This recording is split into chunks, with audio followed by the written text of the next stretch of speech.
Hello दोस्तों, स्वागत है आप सभी का एक बार फिर से आपके अपने चैनल एंटरटेनमेंट पर। आई होप आप सभी लोग स्वस्थ होंगे। दोस्तों, CSIR CRRA JSA स्टेनो का आप लोगों के एग्जाम का रिजल्ट आ गया है। फाइनल रिजल्ट आप लोगों को जारी कर दिया गया है और अभी तक डीवी से संबंधित कोई भी अभी तक अपडेट नहीं आई है।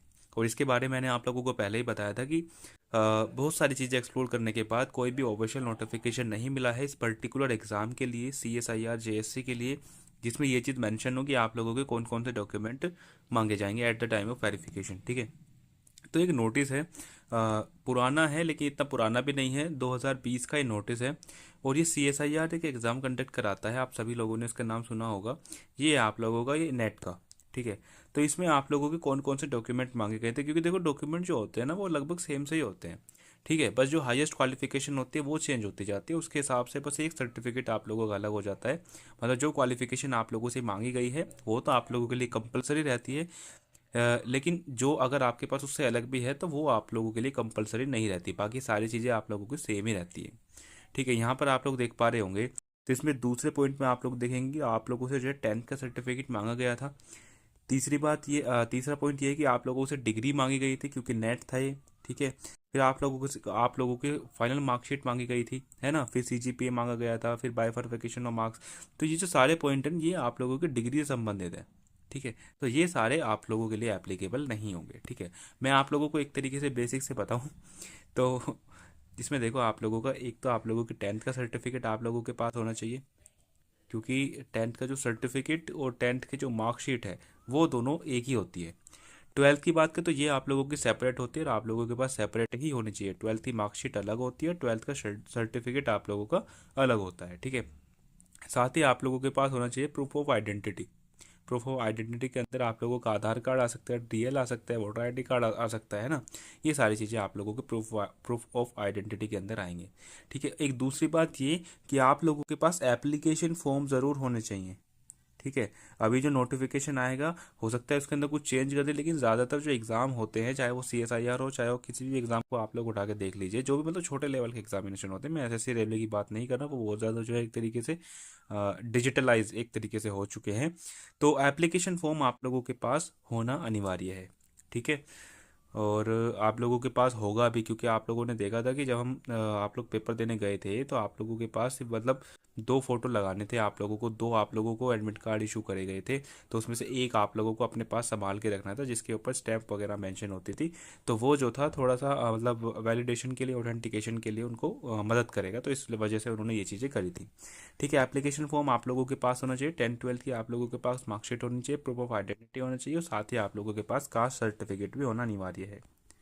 ठीक है, कास्ट सर्टिफिकेट भी आप लोगों के पास होना अनिवार्य है, चाहे आप EWS हो, OBC हो, SC ST हो, है ना, जो भी आप लोग हैं जिस भी कैटेगरी के अंदर आते हैं उसका आप लोगों के पास कास्ट सर्टिफिकेट होना चाहिए।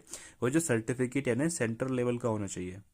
ठीक है, ये जो सर्टिफिकेट है आप लोगों का सेंट्रल लेवल का होना चाहिए। जिसको नहीं पता सेंट्रल लेवल का क्या होता है तो मैं आप लोगों को बताऊं, तो जो आप लोगों की जो ऑफिशियल नोटिफिकेशन आया था ना, जो आप लोगों को CSIR की तरफ से ऑफिशियल नोटिफिकेशन आया था, इसमें जब आप लोग सबसे नीचे स्क्रॉल करेंगे तो वहाँ पर सभी सर्टिफिकेट के फॉर्मेट गिवन है, चाहे आप लोगों का EWS हो, SC ST हो, आप लोगों को OBC हो, है ना, तो उस फॉर्मेट के अंदर आप लोगों के ये सर्टिफिकेट होने चाहिए। और ये फॉर्मेट अभी आप लोग चेंज करा लेंगे तो सही रहेगा, क्योंकि ये एकदम से मतलब झटका देंगे कि आ जाओ भाई आप लोगों का DV है। ठीक है, तो अभी आप लोगों के पास समय है, इतना ज़्यादा कुछ इसमें करना नहीं होता, खाली एक एप्लीकेशन लगानी होती है, जहाँ से भी आप लोगों का ये बनता है वो साथ के साथ आप लोगों को बना के दे देते हैं। ठीक है, और आप लोगों के लिए मतलब ऐसा और तो इसमें कुछ था ही नहीं, है ना। बाकी मैंने सारी चीज़ें ही लगभग कवर कर ली हैं, ज़्यादा डॉक्यूमेंट आप लोगों से नहीं मांगे जाएंगे। हाँ, एक CSIR का एग्ज़ाम हुआ था, वो नोटिस मेरे को मिल नहीं रहा है। ठीक है, तो उस CSIR के एग्ज़ाम में ना बर्थ सर्टिफिकेट भी मांगा गया था। ठीक है, एक CSIR का एग्ज़ाम हुआ था, वो पहले तो मैंने देखा था, फिर पता नहीं वो कैसे डिलीट हो गया और फिर मेरे को मिला ही नहीं वो। तो CSIR का ऑफिशियल नोटिस था, GST की पोस्ट के लिए ही था, और उसमें बर्थ सर्टिफिकेट ही मेंशन था कि आप लोगों के पास बर्थ सर्टिफिकेट भी हो।